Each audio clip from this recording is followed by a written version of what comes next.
Welcome to of the record. నేను జనని.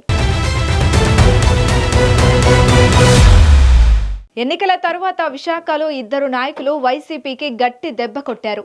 ఎన్నికల్లో ఓటమి చెందిన వెంటనే క్షణం ఆలోచించకుండా పార్టీ పదవులకు రాజీనామా చేసి వైసీపీకి షాక్ ఇచ్చారు మాజీ మంత్రి అవంతి శ్రీనివాస్.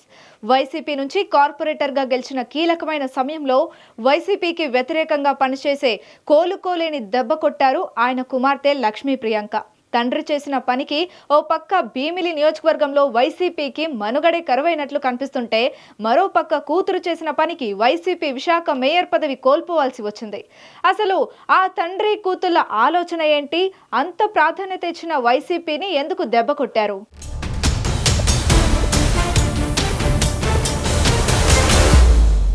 ఉమ్మడి విశాఖ జిల్లాలో 16 ఏళ్ల రాజకీయ జీవితం, 4 పార్టీలు, 3 సార్లు ఎన్నికల్లో విజయాలు, కేంద్రంలోనూ రాష్ట్రంలోనూ కొద్దో గొప్ప పలుకుబడి సంపాదించుకున్న అదృష్టవంతుడు ఎవరైనా ఉన్నారంటే టక్కున గుర్తొచ్చే పేరు మాజీ మంత్రి అవంతి శ్రీనివాస్.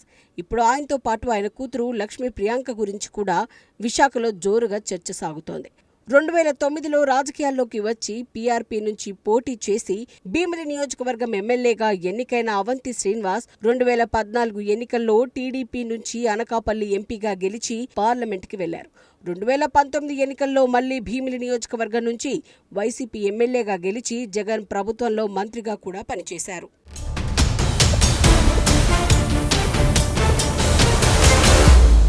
ప్రస్తుతం భీమిలి టీడీపీ ఎమ్మెల్యే మాజీ మంత్రి గంటా శ్రీనివాసరావు రాజకీయ శిష్యుడిగా పొలిటికల్ ఎంట్రీ ఇచ్చిన అవంతి శ్రీనివాస్ గురువులాగే లక్కీ పొలిటీషియన్ అనిపించుకుంటున్నారు. చివరికి గత ఎన్నికల్లో ఆయన గురువు గంటా చేతిలోనే అవంతి శ్రీనివాస్ భీమిలిలో ఓటమి పాలయ్యారు. ఈ 16 ఏళ్లలో పీఆర్పీ, కాంగ్రెస్, టీడీపీ, వైసీపీ పార్టీలను చుట్టేసిన అవంతి శ్రీనివాస్ 2024 ఎన్నికల తర్వాత వైసీపీ పదవులకు రాజీనామా చేసి సైలెంట్గా కాలం గడిపేస్తున్నారు. భీమిలి నియోజకవర్గం నుంచి వైసీపీ అభ్యర్థిగా ఓడిపోయిన తర్వాత 3 నెలలు తిరగకుండానే పార్టీ పదవులకు ప్రాథమిక సభ్యత్వానికి రాజీనామా చేసిన అవంతి శ్రీనివాస్ పార్టీపై ఆరోపణలు చేసి మరీ బయటకొచ్చేశారు.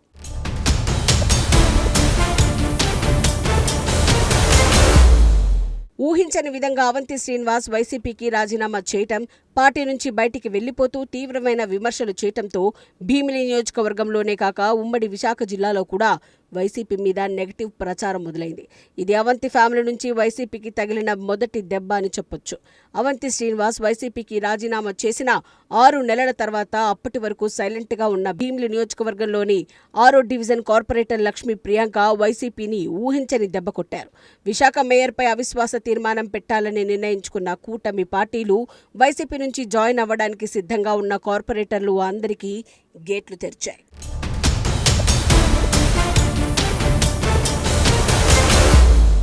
మేయర్పై అవిశ్వాసం పెట్టడానికి కోరం సరిపోకపోయినా అవిశ్వాస తీర్మానానికి నోటీస్ ఇవ్వడంతో అటు వైసీపీ, కూటమి పార్టీలు నెల రోజులు క్యాంపు రాజకీయాలు నడిపాయి.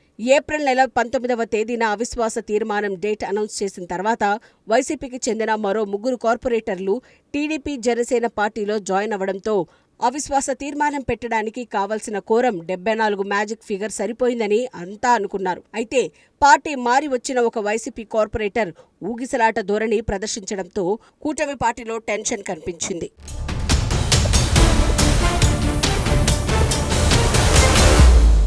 అయితే అవిశ్వాస తీర్మానానికి అరగంట ముందు విశాఖ మేయర్ పదవి కూటమికి దక్కడంలో అవంతి శ్రీనివాస్ కుమార్తె YCP corporator Lakshmi Priyanka main role పోషించి ఆ పార్టీకి షాక్ ఇచ్చారు.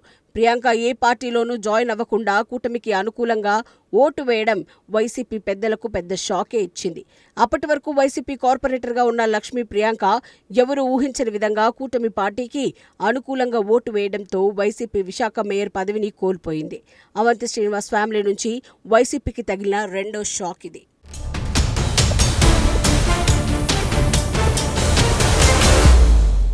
ఒకే కుటుంబం నుంచి 2 షాకులు తగిలి విశాఖలో వైసీపీ మనుగడ ప్రశ్నార్థకంగా మారడంతో పార్టీ పెద్దలు ఎవరిని నమ్మాలో ఎవరిని నమ్మకూడదో అర్థం కాక సతమతమవుతున్నారట.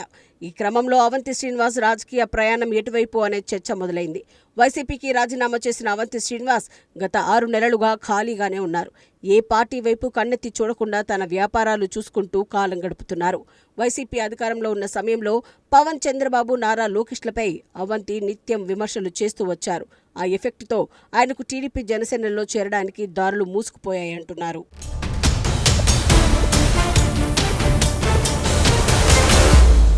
ముఖ్యంగా 2024 ఎన్నికల ముందు అవంతి తన రాజకీయ గురువు గంటా శ్రీనివాసరావుపై అనుచిత వ్యాఖ్యలు చేశారు. గంటతో పాటు చంద్రబాబు, లోకేష్లపై తరచూ విమర్శలు చేసిన అవంతి టీడీపీలోకి రీ ఎంట్రీ ఇవ్వకుండా గంట పావులు కదుపుతున్నారట. గంట మెగా ఫ్యామిలీకి సన్నిహితుడు కావడంతో జనసేనలో అవంతి చేరడానికి కూడా అవకాశం లేదంటున్నారు.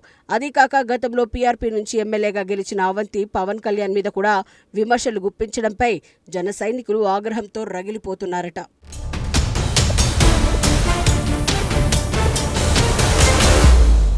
అవంతికి ఏ పార్టీలోకి వెళ్లడానికి అవకాశం లేకపోవడంతో తన కూతురు లక్ష్మీ ప్రియాంక ద్వారా కొత్త రాజకీయ ఎత్తుగడ వేసినట్లు తెలుస్తోంది.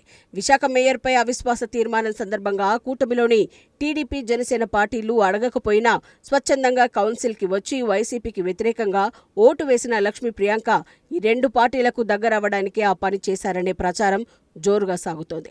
ముఖ్యంగా జనసేనకి దగ్గరై రానున్న రోజుల్లో ఆ పార్టీలో జాయిన్ అవ్వాలని ఆమె నిర్ణయించుకున్నారట.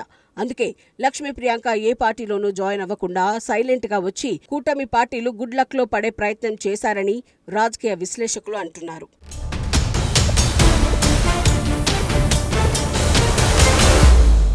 మొదటిసారి కార్పొరేటర్గా గెలిచిన లక్ష్మీ ప్రియాంకకు ఇంత ఆలోచన లేకపోయినా ఎమ్మెల్యేగా, ఎంపీగా, మంత్రిగా పనిచేసిన తండ్రి అవంతి శ్రీనివాస్ తమ రాజకీయ భవిష్యత్తు కోసం కూటమికి దగ్గర చేసే ఆలోచనతో ఓటు వేయించినట్లు తెలుస్తోంది. ఇప్పటికిప్పుడు ఆ తండ్రి కూతుళ్లు ఏ పార్టీలో చేరే అవకాశం లేకపోయినా భవిష్యత్తులో నియోజకవర్గాల పునర్విభజన సమయానికి ఖచ్చితంగా తమకు అవకాశం వస్తుందని వారు భావిస్తున్నారట. మరి అవంతి శ్రీనివాస్, లక్ష్మీ ప్రియాంకల ఆలోచనలు ఎంతవరకు వర్కౌట్ అవుతాయో చూడాలి.